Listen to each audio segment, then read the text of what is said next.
Привет всем! Наконец-то решил сделать новый видеообзор. Сейчас покажу, продемонстрирую. Ставлю автомобиль под охрану.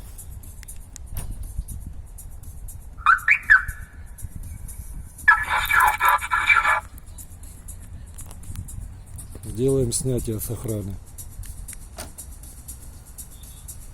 Автозащита отключена. Автомаскировка отключена. Ставим автомобиль на охрану.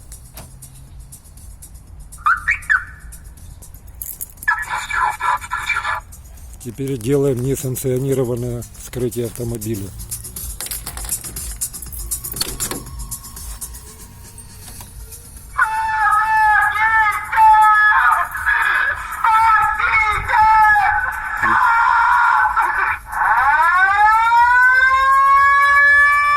Отключение. Внимание! Обнаружена инородная угроза. Ну как-то вот так. Будем работать еще над датчиком удара.